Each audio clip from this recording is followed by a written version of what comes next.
Hello and welcome viewers watching our news live on your television screens and on our social media platforms, YouTube and Facebook. I'm Salome Tigrai and I'll be reading the news for the hour. Stay tuned. Proceeding to the details, the Office for Early Warning and Emergency Response said that more than 40% of aid delivered into Tigray has remained in warehouses in Meghaleh due to an acute shortage of fuel.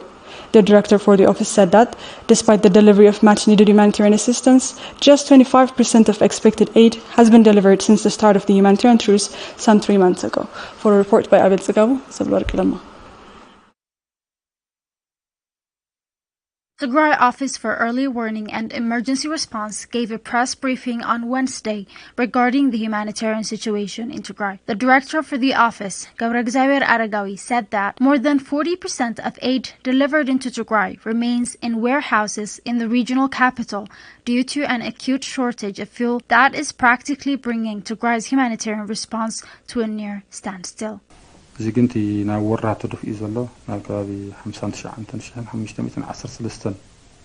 Of the 125,000 metric tons of aid that has so far reached Tigray, only 59,513 has been distributed, which amounts to just half of the aid. The rest, almost 14%, has simply moved from one warehouse in Adama to another in Meghaleh. This is due to shortage in fuel. Aid has not been able to reach those that need it most. The director said that just a quarter of expected aid delivery has reached Tigray since the humanitarian truce was declared in late March, saying the volume of humanitarian assistance that was reaching Tigray is insufficient to address the needs on the ground.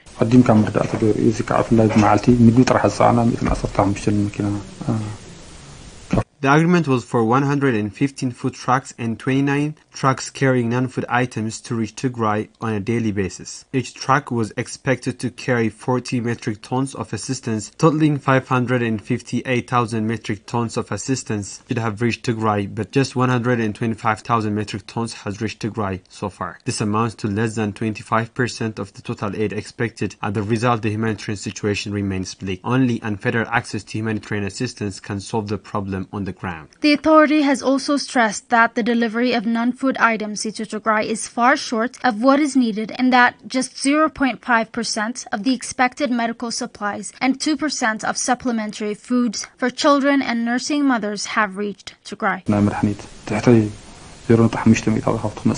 The amount of medical facilities reaching Tigray is 0.5% of what is expected to be delivered. This is why Tigray's health system remains disarray. The delivery of supplementary food for children and nursing mothers is less than 2%. We have 70 metric tons of supplementary foods in Meghaleh, but we have yet to distribute due to shortage of fuel. The humanitarian situation in Tigray remains dire more than 3 months into Ethiopia's declaration of humanitarian truce in March, leaving millions on the brink of death.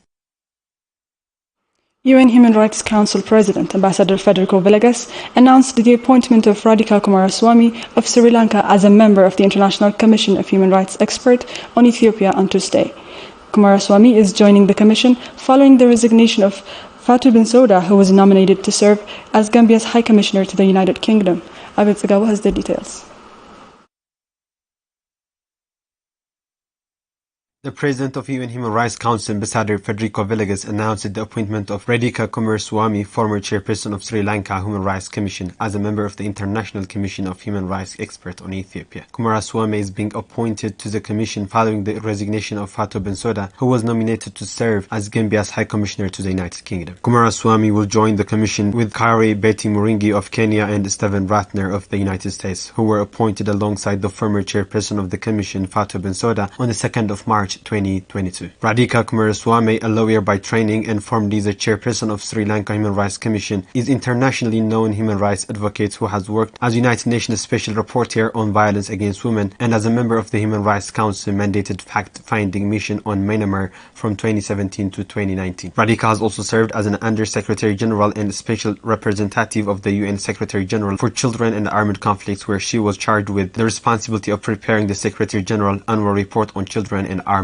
Conflicts. The International Commission of Human Rights Expert on Ethiopia was formed by UN's Human Rights Council in December of 2021 to investigate human rights violations committed by all parties in Tigray and other parts of Ethiopia dating back to November 2020. Women and girls in Tigray were among the most affected during the 8-month occupation by invading forces last year.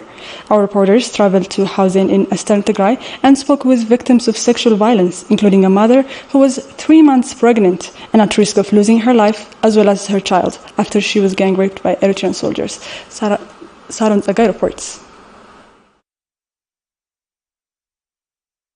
Sexual violence, one of many weapons of war used during 8 months of occupation by invading forces, has caused multiple physical as well as emotional wounds for tens of thousands of women and girls across Tigray. Many have been raped, gang raped, and forced into sexual slavery. We visited Hausen in eastern Tigray and met with several survivors that say days into the occupation of their small town in November, Eritrean soldiers would start to attack civilians, especially women, inflicting unspeakable violence on young women and girls. دفرني 4 أيام كعا مجمرة حداتو. I was raped by 4 soldiers. First, one soldier came into my house. He was unarmed, so I thought I could fight him off. While I was fighting the first soldier, the rest came in to help him. They beat my children and forced them out of the house, and then 4 of them raped me. Another survivor says the Eritrean forces first arrived at her house, asked her about Tigrayan forces. When she told them she didn't know anything, they would beat her and torture her before they gang raped her. It was the most painful thing I'd ever experienced. It was the 27th of November, and they came into our district. First, the Eritrean troops took my brother from home and executed him on the valley. They asked me where the enemy was, and I told them I knew nothing. They didn't even give me enough time to answer them properly. They started beating me, asking how it was that I didn't know where the enemy was. One of the soldiers slapped me. I went into shock. After that, they all came into my house and raped me. The survivor tells us she was 3 months pregnant at the time. She says that the amount of violence she experienced was so severe that her and her unborn baby's life were in danger and had to give birth in Ider's intensive care unit. The pregnancy grew higher on my uterus than it was supposed to. I was unable to give birth naturally, so I gave birth with a lot of assistance at Ider. The blockade on medical supplies makes the situation of these survivors even more difficult. For nearly 2 years now, these women have not received the support that is required to help them recuperate. They told me I have a uterus infection, but I didn't get treatment because there is no medication. My mental health is in question. My mind is never at peace. I get depressed. Their stories represent that of many Tigrayan women and girls in desperate need of physical and psychological treatment. And equally important is that all survivors are served justice. Many Eritreans living under gross human rights conditions in their home country, where indefinite national service, torture, and arbitrary detentions had become almost a normal way of life, had decided to cross the borders into Tigray to start anew. Some had started successful careers and made a life for themselves before the war started in November of 2020.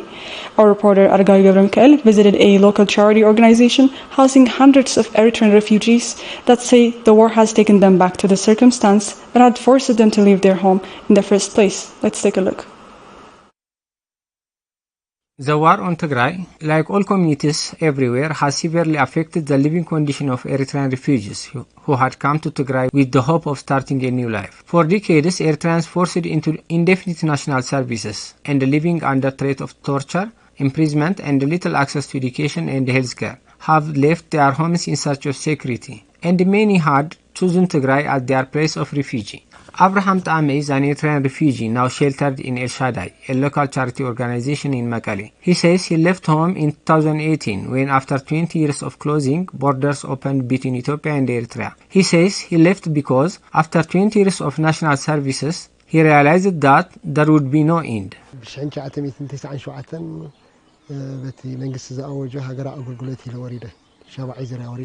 I was trained as a soldier in 1997. That was the 7th round of training by the government for national service. We had initially been told that we were going to serve for a year and a half, but I spent 20 years of my life in the military. That's when I decided to leave my country, but I had already wasted more than 20 years of my youth. Abraham says living conditions in Eritrea were difficult. Those in national services were rarely allowed to rest or see family members. And when they were, they would find family members in horrid living conditions and unable to care for themselves.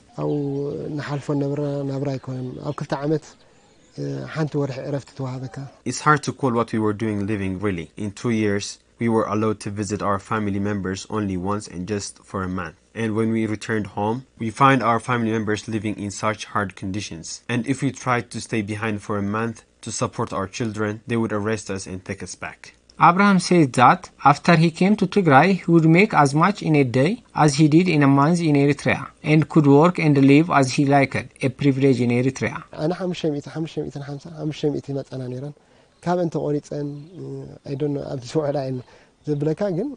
I used to make 500 to 550 a month. I wouldn't be able to do anything with this amount of money. But after I came to Tigray, I started to make 500 a day working in construction. I ate whatever I wanted. I rented a house and started to live a normal life. I always regret the 20 years of my youth I wasted in the military. Access his savings. So, he has been forced to seek shelter at this local charity organization.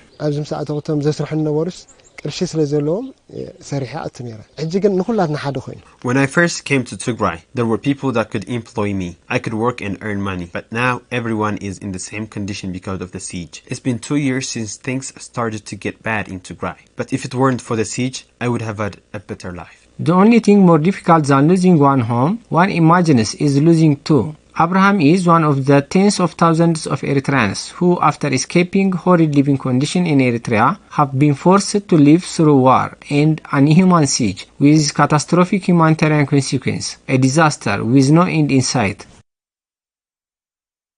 This week marks a year since the start of the siege on Tigray, where after Ethiopian forces were forced to retreat from Tigray's capital, they blocked all basic services including telecommunication, banking, and electricity, not to mention its commercial goods, humanitarian assistance, and medical supplies.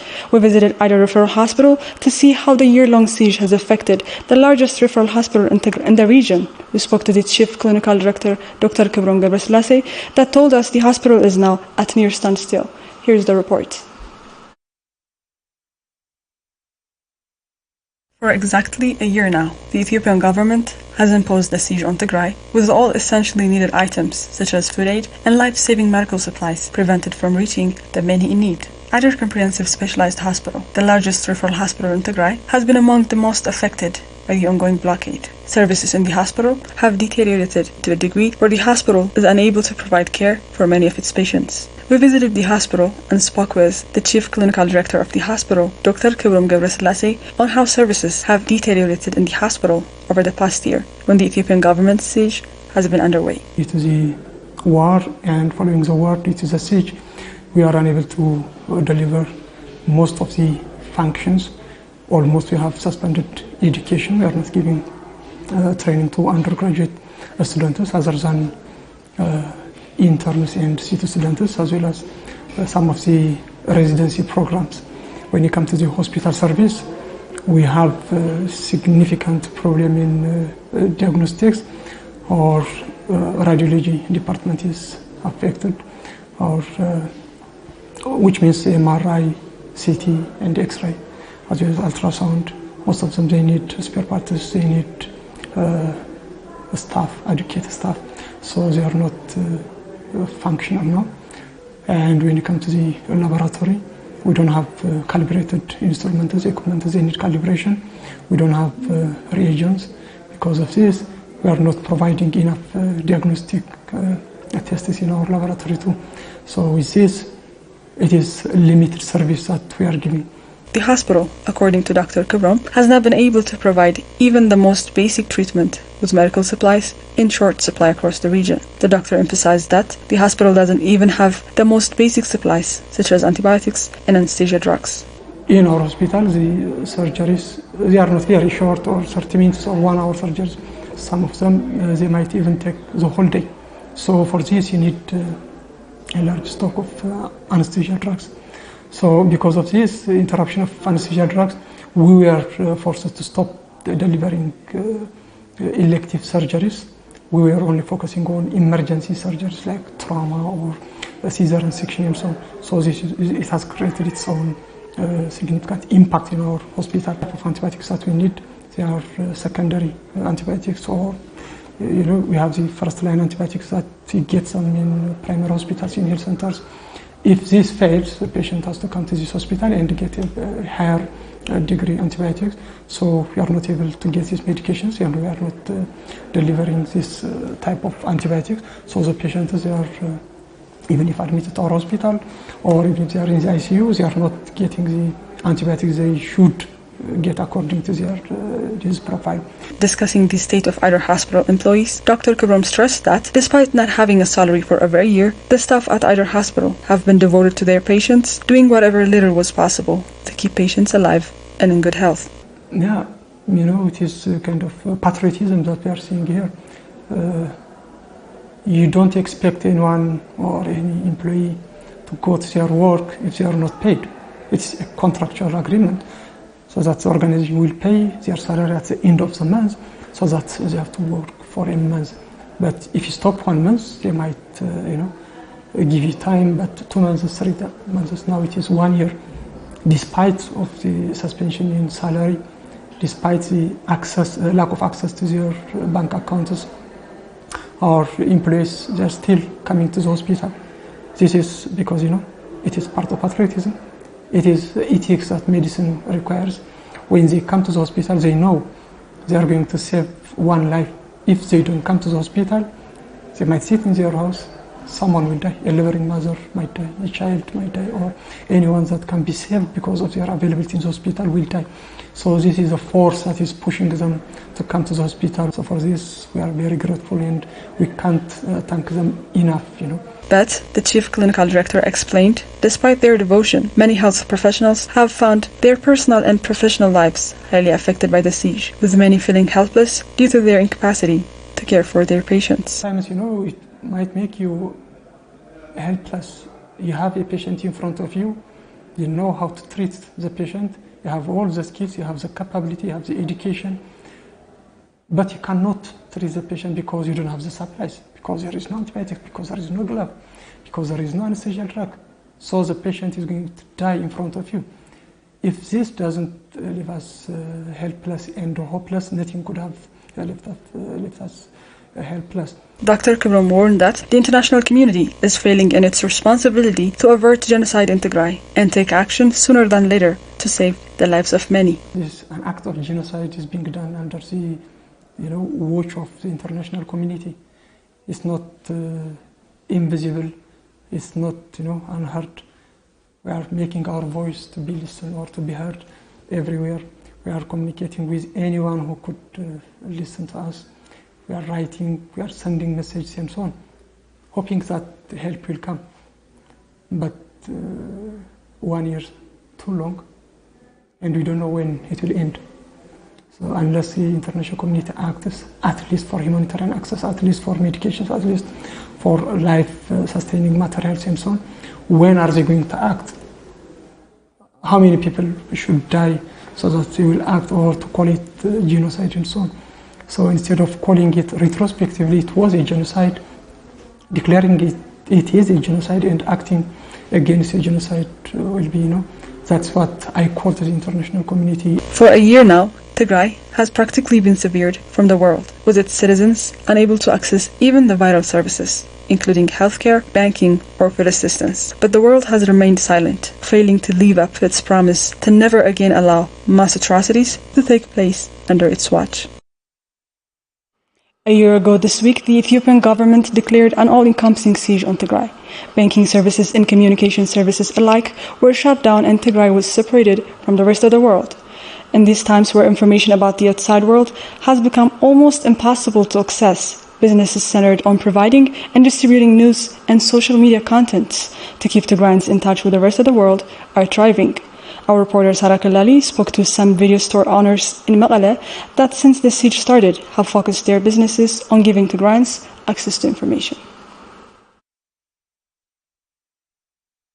For a year now, Tigray has been under a complete communications blackout. This has meant many things. For one, this means Tigrayans have no means of reaching their family members either living inside Tigray or abroad. For another, the communications blackout has meant that Tigrayans have little to no access to information about the world. This is Ma'bel. Ma'bel was an accounting student prior to the start of the war on Tigray. After being forced to discontinue his studies, he decided to open a video store in Maqala that sells news reports and political commentaries relevant to Tigray on the cheap.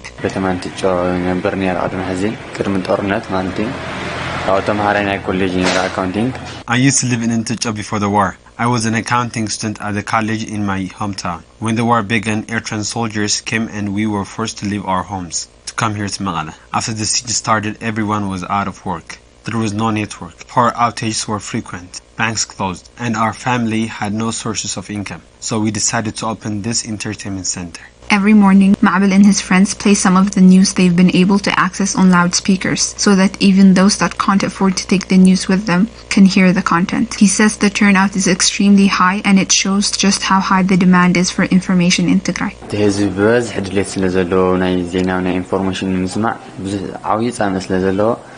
There is high demand for news. This is why we decided to open our business. When we play news on our speakers, young and old people alike gather outside our shop. People here are suffering from power outage and the communication blackout, so they are eager to hear the news we play. Ma'bel added getting timely news is very difficult and that the frequent power outage has drastically affected his work. When there is a power outage, we have a hard time getting our jobs done. You could say there is basically nothing for us to do. We can get the videos we need nor distribute them because everything works on electric power. We also have a very difficult time getting timely news. But because there is demand from our people, we go to a lot of trouble to get the information that is needed. Nathnael here provides Ma'bel with the news he needs to keep running his entertainment center. Nathnael says he has a lot of difficulty accessing news with the most demand and providing his service to businesses like Ma'bel's because internet access is virtually non-existent in Tigray.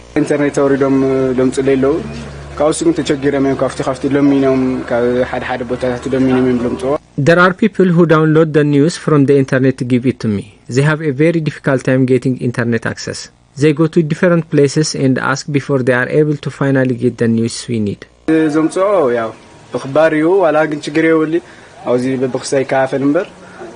video I buy are really expensive. I can only make a profit when I distribute it to different places. I spend the money on living expenses. We are having a difficult time here, so I take the money home to my family. I go around distributing the news on my bicycle. I had bought one before the war. It sometimes breaks, so I have to repair it. I have never used public transportation. It's too expensive. In the 21st century, where telecommunication services have become inseparable from our daily lives, Tigrayans have been denied this basic right for a year now, with the Ethiopian government maintaining the communications blackout in Tigray, keeping Tigray shut off from the rest of the world. The communications blackout in Tigray has families separated by the conflict who have not had the opportunity to speak with their family members for a year now. Our reporter Wintakilana visited an IDP camp in Maqala where she met Shawit, a teenager who was separated from her family during the Maikadra massacre. Shawit Nera was just 17 years old when the war in Tigray broke out in November of 2020. She was a resident of Maikadra in western Tigray, a grade 12 student, and lived with her parents and 4 siblings in the small town. On November 9, she says the Fano came into the city and started to separate families and kill innocent civilians. Shawit says that was the last time she saw her family members. There was so much violence committed in Maikadra. There were so many dead. They were selectively killing Tigrayans. I was separated from my family the day they came to the village. I'm the last born in my family. Shawit says that after she was separated from her family, she started to travel northeast to Shirenda Selasa. She says the journey took days of travel on an empty stomach. After I left Maikadra, I had to walk on foot to Rawian. I was alone. I just joined any group of people I could find and traveled along with them. It took me 17 days to walk to Shira, but days later, the enemy came there as well. So we had to walk another 12 days to reach Maqala. We took a short break in Agba, in Tambin. People would give us what they had, but we usually walked on an empty stomach. Shawit says that after some time she had finally been able to locate her parents, who were also separated, with her father in Sudan and her mother in Addis Ababa. But now, due to the siege that has practically severed Tigray from the world, she has not been able to communicate with them in a year. And worse yet, she is still to locate her 4 brothers. I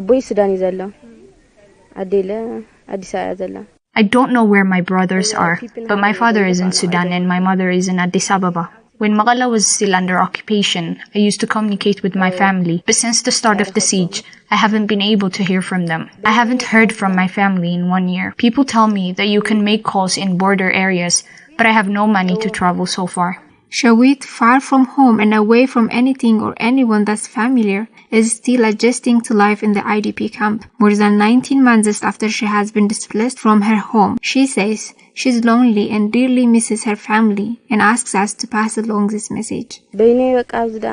I'm alone here. I live alone in a plastic room there. I miss my brothers. I always think about them. Mother, father, how are you? I'm fine here, but I miss you so dearly.